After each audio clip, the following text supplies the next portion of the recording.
Hi everybody, welcome to my workday. I am doing a 30 workday challenge to bring you videos of my workday for at least 30 work days. So I hope you enjoy this video. I have been a top seller on Etsy for the past 14 years. I've been selling a total of 18 years. I'm in the top 1%. I am a star seller month after month. This is a true, real, raw look of behind the scenes of what a top seller does every single day that I work.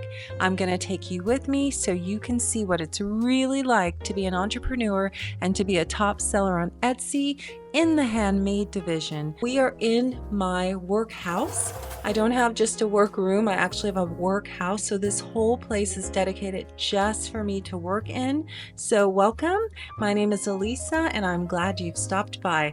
Work along with me if you've got things to make, and if not, sit back and enjoy the video. I won't be doing much talking during my work unless there's something that I feel you need to know. I will jump in and say something. Otherwise, enjoy.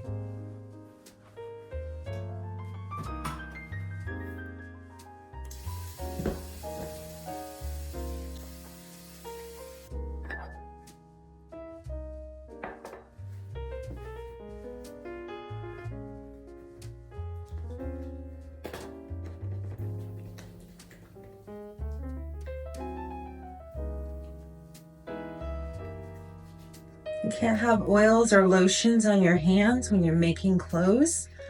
So sometimes my hands will look dry during making, but oils transfer onto fabrics. So unfortunately, I have to watch anything that I put on my fingers. All right, let's get to work.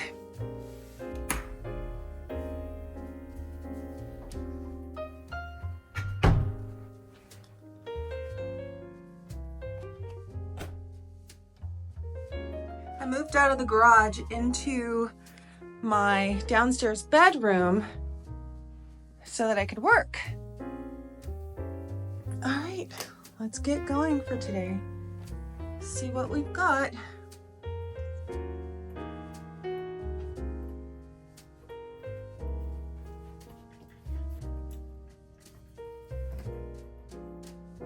I have a section on my shop that says you cannot personalize certain items, and people still type in all kinds of messages in the personalization section, which is strange, and names. They don't pay for it. So unfortunately, this person may be pissed because they wrote in all this information on this order, but they're not getting any of it because they didn't pay for it at all. So people don't read. Even when you have them sign disclaimers, they still do not read.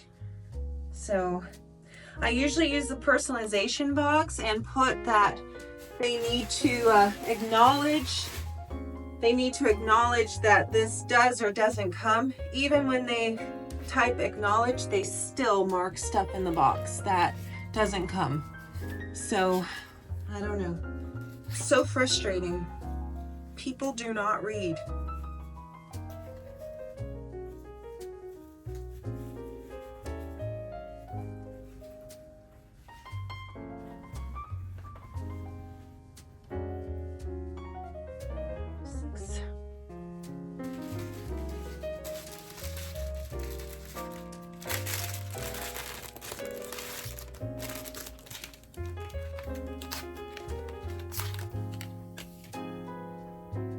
Not used to it.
Changed her color.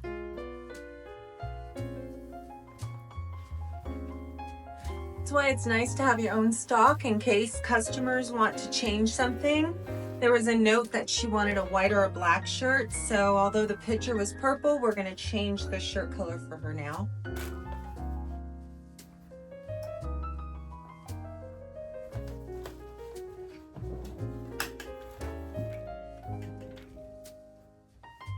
Always read your notes.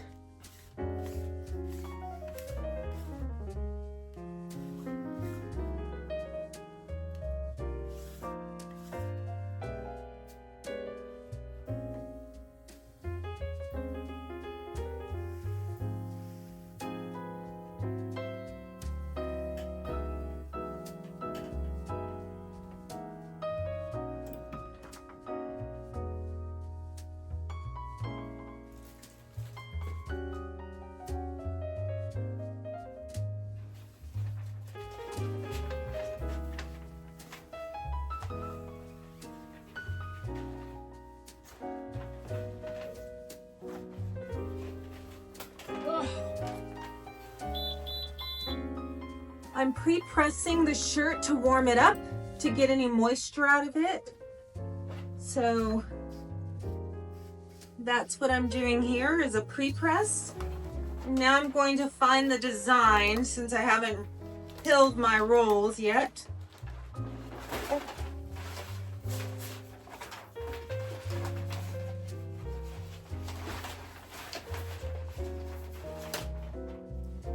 She's 6 years old.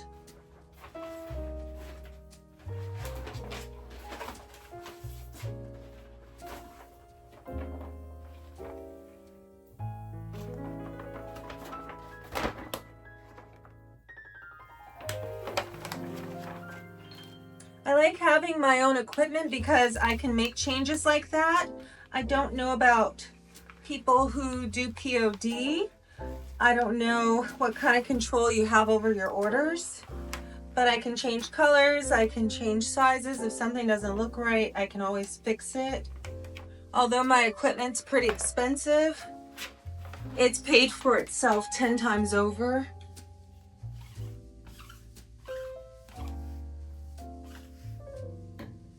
A lot of people don't want to make things themselves, which is fine.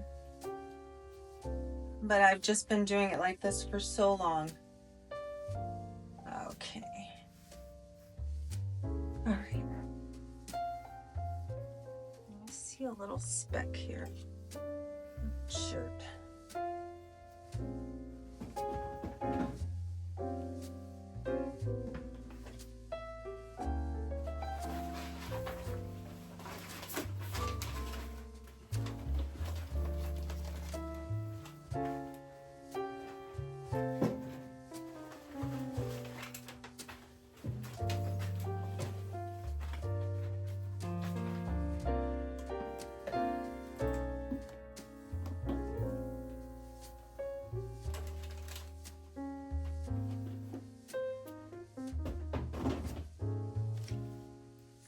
I'll print these in batches so that just like now when I need it, I don't have to reprint it.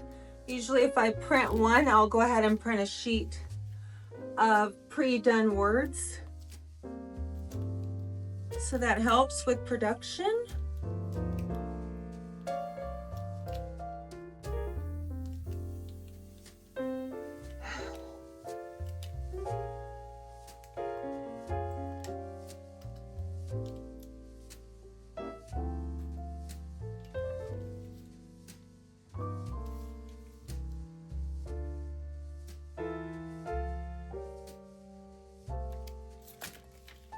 With glitter, you have to be very careful that you don't have any on the sheet, any excess, because sometimes you'll have an extra piece of wild glitter somewhere. So I just try to cut around as much as I can to eliminate any chance of having something onto the shirt that I didn't expect. So it's usually like in these little areas here where you might forget something or something gets stuck on there. I'm just gonna trim around that. The hardest part about making shirts is measuring. A lot of shirts are not straight at the bottom, they're curved. So measuring can be taxing on you. Let's see here.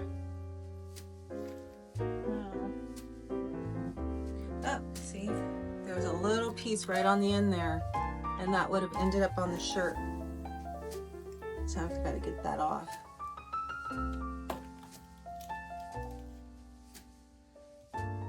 And once it's down, you can't get it off. So you have to do what they call in acting, cover and continue if you make a mistake.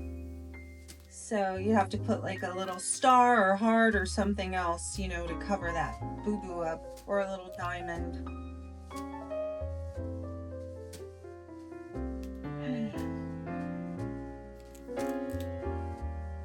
Yeah, measuring is the worst part. It takes so long to figure out and get all the letters just right in a straight line, because your eyes can play tricks on you. Well, maybe not if you're super young, but when you get to my age, you definitely don't want to eyeball it. Alright,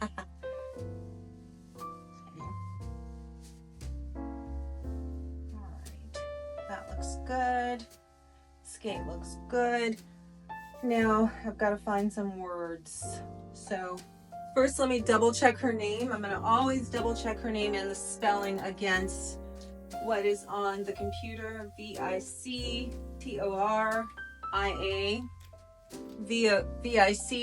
Victoria. Double check that name, because if you spell it wrong, they're going to send it back. You're going to lose the whole shirt, have to toss it, or send out another one and pay extra shipping. So always check the name.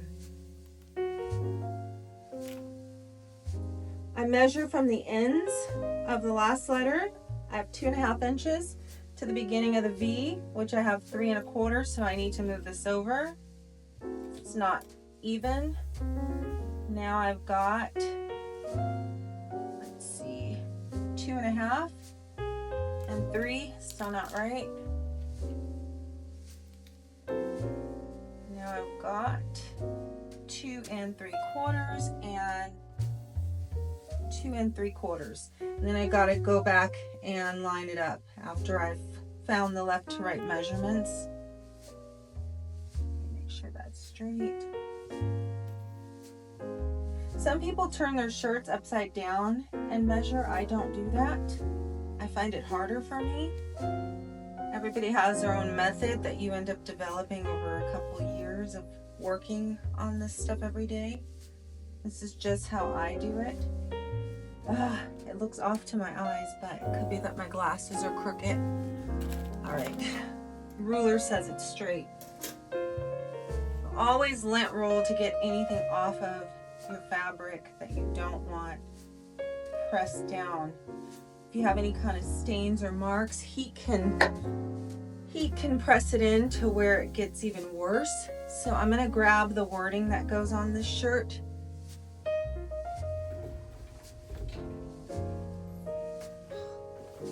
I rearranged my room, so I keep all my wording and pre-done letters in these little drawers, so it's easy for me to find. So I'm just going to stick that there. So we need the word roll, and we need the word let's. So I'm going to find both of those. Those look good, but they're just different sizes.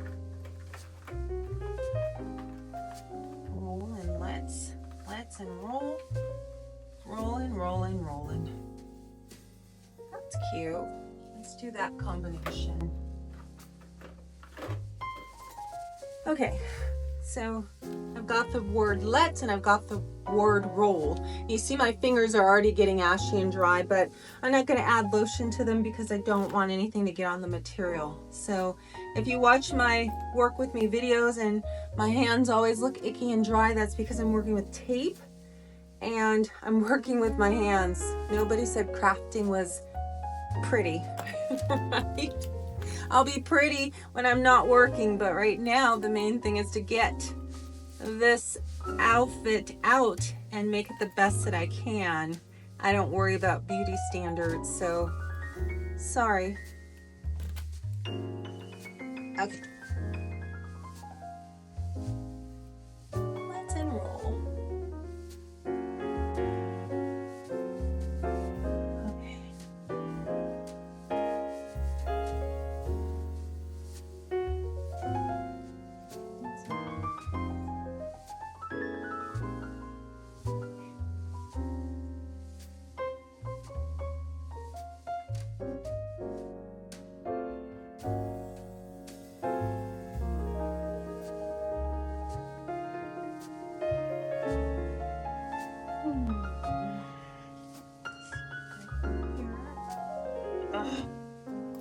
Tape isn't sticking.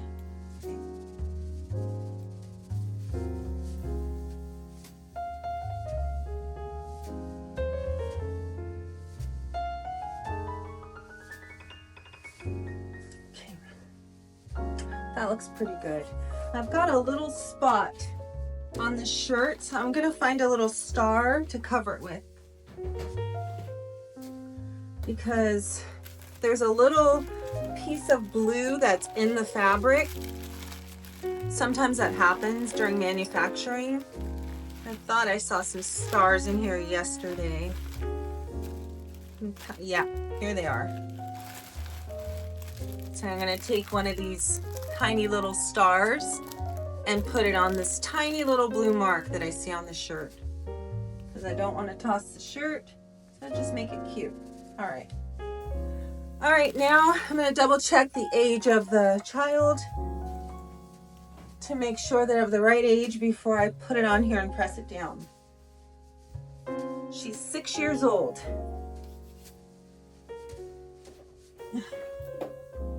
Go into this drawer here. I've got all these drawers numbered, so I'm going to find a 6. Let's see. I could do blue. Let's see. I could do purple. That's cute. Okay, let's see here.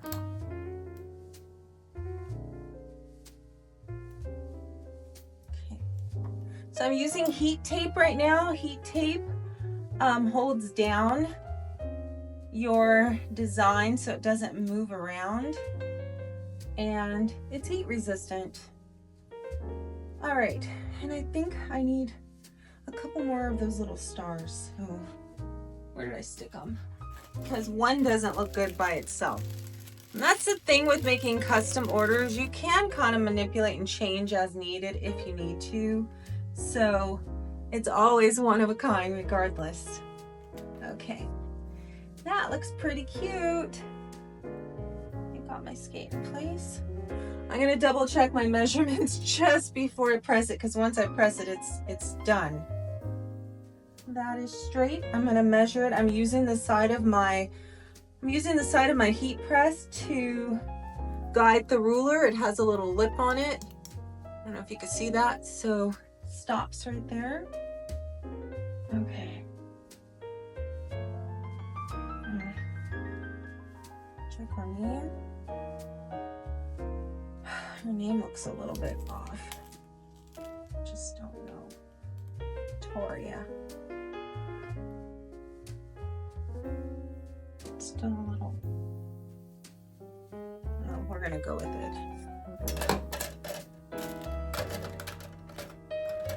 Okay. All right. Let's go here.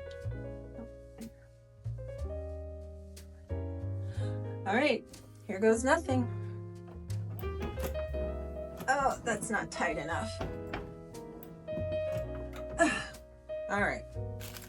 So I'm gonna put my stars away. I should have this sealed so they don't fall out. Little stars. Okay. How many of you do print on demand? Can you put a comment below? I have only tried print on demand on Amazon merch, a design I made myself, and I just ordered it myself. It's a shirt that I wear a lot that just says coffee lover. I'm scared to trust somebody else to send things out to my customers still. And maybe that's just habit. But I've seen so many people this week complaining about using some print-on-demand companies, and like when all the mugs got there, they're broken, the customer's pissed. It takes so much time to build relationships with customers and to even get them to click on your product, because the marketplaces are so saturated that the last thing you want to do is have somebody else mess up your reputation because something goes wrong. They're not blaming the POD company, they're blaming you, and they don't come back to you. They go to your competition who still uses the same POD company, but those customers don't know that, but they think you did it. Here's my shirt. Okay, see those two little stars? There was a little piece of blue in the fabric right here, so I had to cover it, and that looks pretty cute. So from here, this is going to go into my sewing machine where I'm gonna stitch on the bow, and before I'm done with this, I'm gonna put my label on it because I've had so many of my designs copied. I want people to know that this is really from me, so I created my own labels with my own brand on it. So hopefully that combats confusion. And also, because I'm special occasion, what this does is it brands the product, and so when the child is wearing the clothing, there's a logo on the side. Just like with your Nike shirts, your I guess, any kind of workout clothing that you might wear, there's a logo on it. So why not put it on your clothes if you're making them yourself? So I also put a label in the neck, but this is really nice because it's on there and it's just super cute. So there's my girl. There's a little bubblegum girl. And so now there it is. So this isn't done yet, but because this is a full outfit, I've got to make the skirt now, and I've already started the socks, but I got to make the hair bow. I've got to make a few more components to go with this. So this is how you increase your income. You want to sell more than one thing. You want to sell a combination, if you can, of like-kind products that go together. And last year I did start doing a little bit of, digital downloads, and I started doing some matching invitations for the outfits that I make, so that people can just download the invitation and then it matches the birthday outfit. So I need my spray. Where did I put it? Okay. So because I'm working with tulle, I'm gonna spray it so that I can straighten this out. The last thing you want to do is have something go to a customer all wrinkled, and tulle is gonna get wrinkled in transition regardless. So I try to do my best to flatten out everything for the customer, just so that on their end they don't have to worry about hanging it up in a shower, using a steamer, or trying to throw it in their dryer to get the wrinkles out. If you can do for your customers, a little bit of the work to keep things nice for them, they really do appreciate it. It's just good customer service. Downy wrinkle release is really good for that, and then I'm just putting a little bit of a light heat on it. So this is Downy. I buy a lot of bottles of these. So, and it smells so good. Oh my gosh. It smells really good, and it makes your fabric nice and soft. And just a little bit. With kids, and that's what I specialize in, I went through a lot to try to make sure that my skirts don't have itchy filling net to them, like that the tulle is soft. So we really went through a lot of measures to make sure that we were getting the softest tulle possible for the children, because the last thing you want is your child to be itchy and uncomfortable, especially on their special day. Okay. Looks like I need a new shirt holder. Okay. Yes. So this has had it's been used so much that it's starting to fall apart, my cardboard here. Okay. Put this down. And we're going to tape this here. Now I need some stars.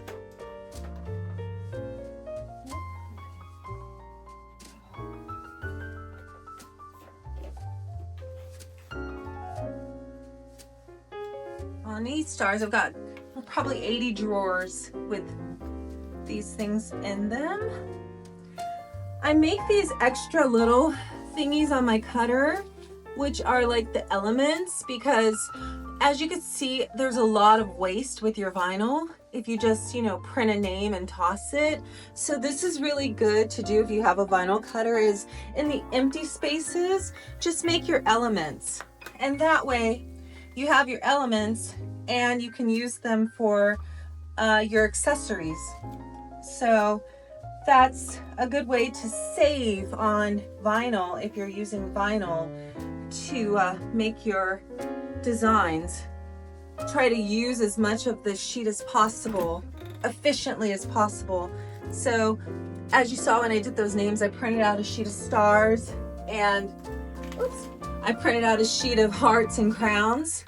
That's because I use these elements on bows, on skirts, over the numbers. When I make the next outfit, I'll be using this crown here over the numbers. So it just helps for you not to waste, because those sheets are pretty expensive. I know I have an order coming in today, and I'm about $800 in vinyl rolls. So because the roll that I need is for printable vinyl, which is for my big machine upstairs. And then like I order these rolls by like the 10 yards, sometimes 25 yards, and they cost me about $130 for 10 yards, I believe. And then my other vinyl is approximately $300 for 25 yards of printable vinyl. So it's pretty expensive. So you want to make sure that you're using up the sheet.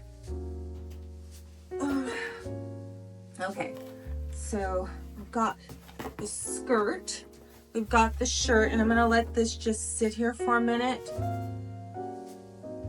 What's that? Oh, maybe it's my water heater. Let this sit here for a minute so that I can make sure this is really nice and down. Okay, and then let's go ahead and I'm gonna sew this, and I'm gonna run out to the sewing machine and stitch this real fast, okay?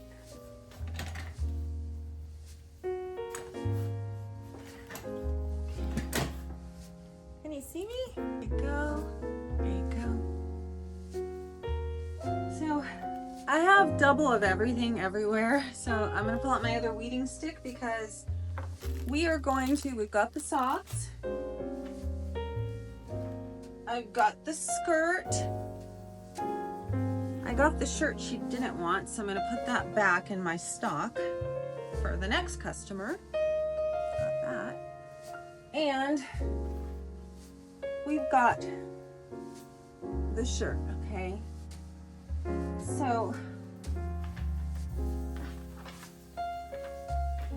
remember I said to use up your transfer sheet? So you can see how I did the little ones.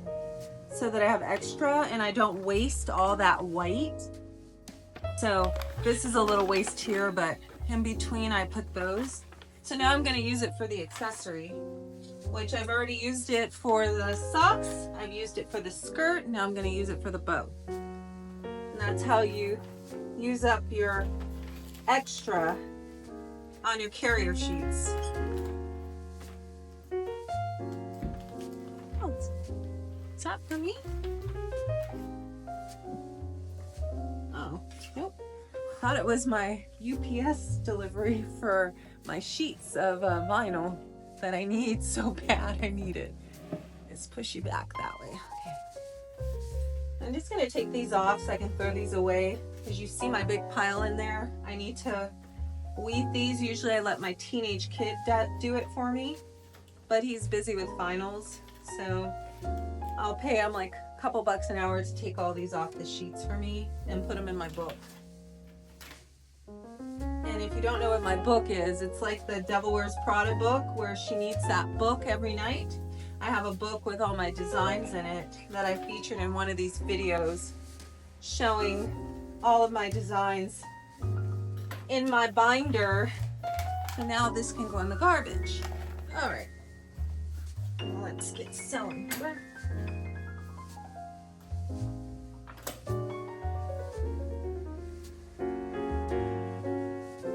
Put my label in, the label.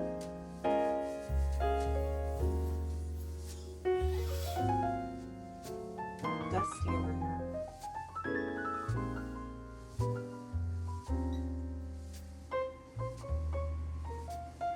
All of that label. I keep all these labels in a little bowl.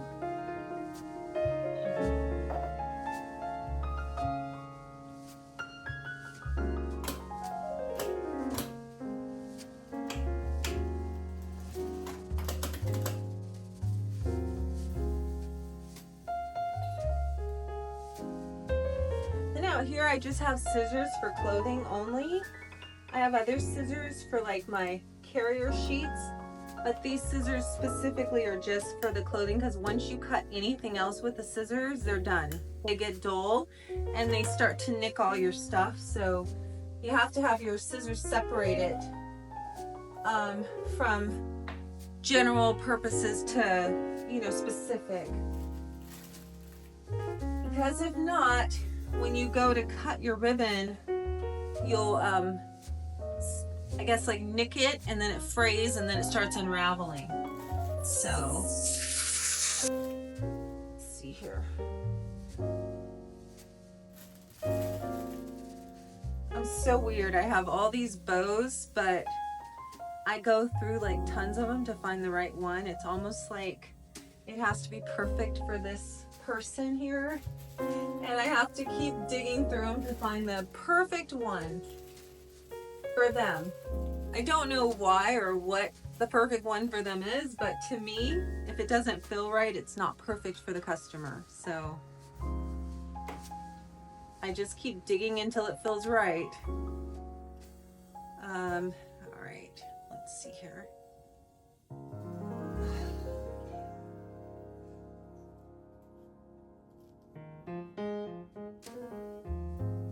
I am recording. Okay.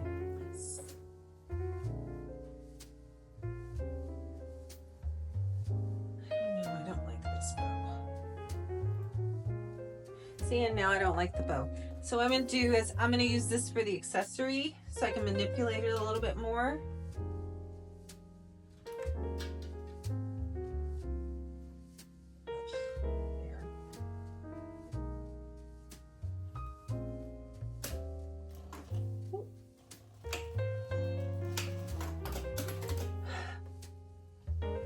So what I'm doing with my machine right now is I'm clicking, I'll show you, I'm clicking this button here. So I have presets on my Juki. So right now it has nothing. But if I click this button, I don't know if you can see that, I have it preset so that it does like a 4x4 stitch. So it'll stitch super, super fast. Let me see if I can show you here. Okay. I'll show you what I mean by that. So when I lift up this foot here, it's gonna stitch super, super fast. So it's gonna go 4 stitches forward and 4 stitches backwards, okay? Watch. And again, my hands are getting all icky, but you know, I work with my hands. You see that? And it cut it. So now it's completely done. I'm gonna burn off that portion there. And I'm going to get my clip and make sure it's working, because sometimes the metal stops working. And I glue that on, turn this over, hold that down in place. I'm gonna get glue and icky stuff all over my fingers, but I don't care, it's for my customer. I'm gonna burn off the extras. There. Yeah, this ribbon is like weird right there, so that was why I didn't want to put it on the shirt. Okay, get my skate. There. Okay. There he goes. There he goes.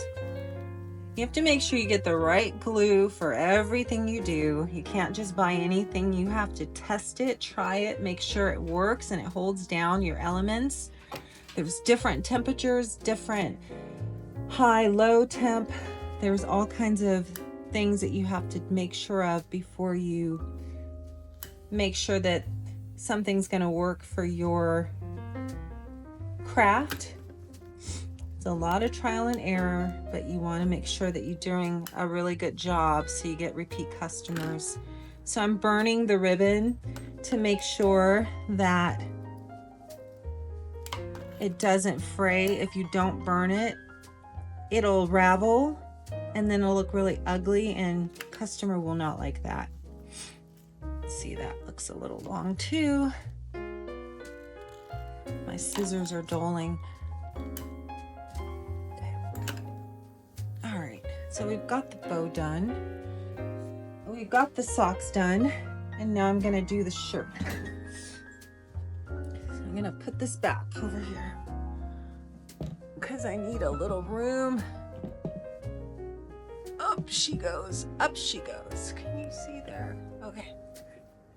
Need a little room because now I gotta go back over some bows again.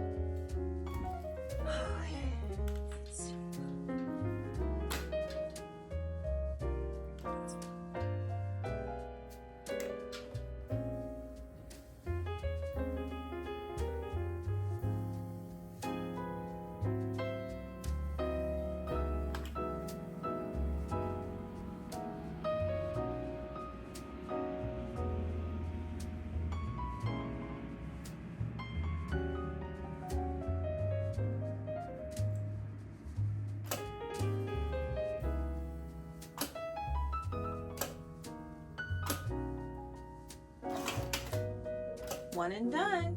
I just have to tap my foot, that's it, because I have my machine preset. So it's super fast.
It's super loud out here. They're doing construction next to me. So a lot of trucks going by and airplanes. All right, I'm gonna stitch this side down a little bit more. This bow is weird. All right. I also use glue to reinforce the ribbons just so they're not falling forward everywhere.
Thanks for hanging out with me and working with me today and being a part of my 30-day Work With Me challenge. To watch more videos, click subscribe, and I'll see you in the next one.